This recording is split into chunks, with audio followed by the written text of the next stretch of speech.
Qui a fait ça dans la Bible? Qui a délié les gens, mais ne les a pas laissés aller? C'est Pharaon.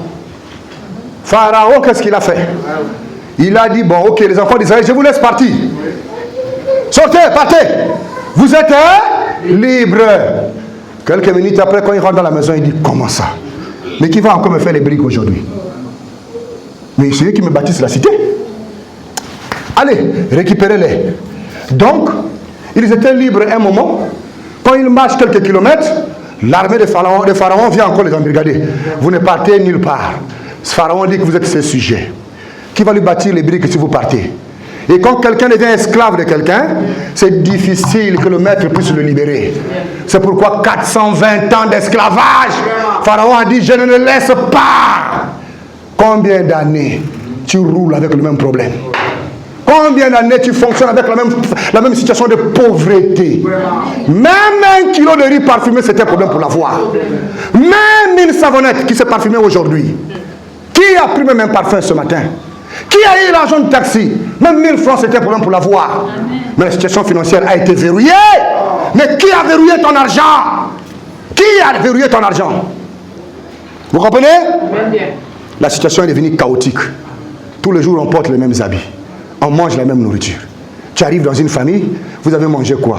C'est le riz. Il n'y a pas le sel, il n'y a pas l'huile. Mais ce n'est pas un traitement qu'on a donné à l'hôpital. C'est parce qu'il n'y a pas les moyens de l'avoir. Et on est obligé de se contenter comme ça. Et combien de familles c'est que tout le monde est dans une telle condition? D'autres mangent qu'à 22 heures. Mais depuis le matin, ils ne mangent pas. La situation, elle est bonne? Mais toi qui as tout ce que tu as dans la maison, tu fais quoi pour ton voisin? Tu répondras à la barre de jugement. Vous jetez la nourriture chaque jour. Mais combien de choses cette nourriture dehors? Allez-y à Mindoubé à la poubelle. Tu comprendras que les habits que tu jettes, quelqu'un Mindoubé en a besoin. La nourriture que tu jettes, quelqu'un Mindoubé en a besoin. Tournez Libreville, il y a des familles. Tu comprendras que tu es mauvais. Tu es mauvaise. Et tu répondras pour ce mauvais cœur. C'est pourquoi tout ce que tu fais sur la terre de bien, c'est pour toi-même. Et tout ce que tu feras de mal, c'est pour toi-même aussi.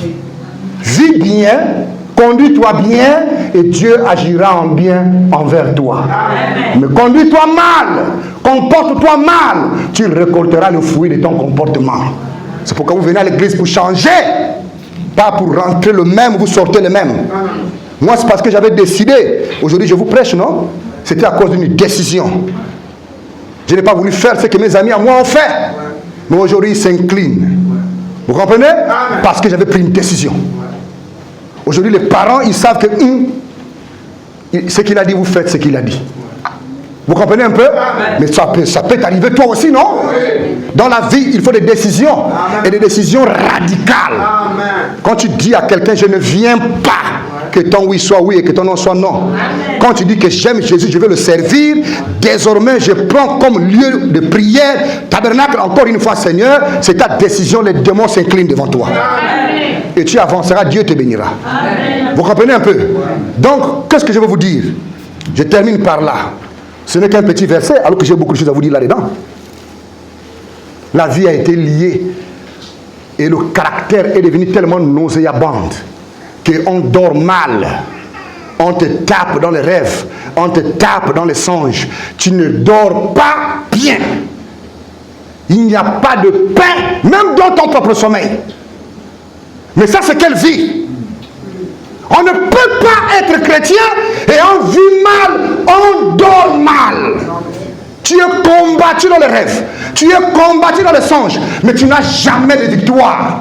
Alors qu'il est écrit, ils te feront la guerre, mais ils ne te vaincront pas. Mais toi, tu es tout le temps vaincu par les couches nocturnes.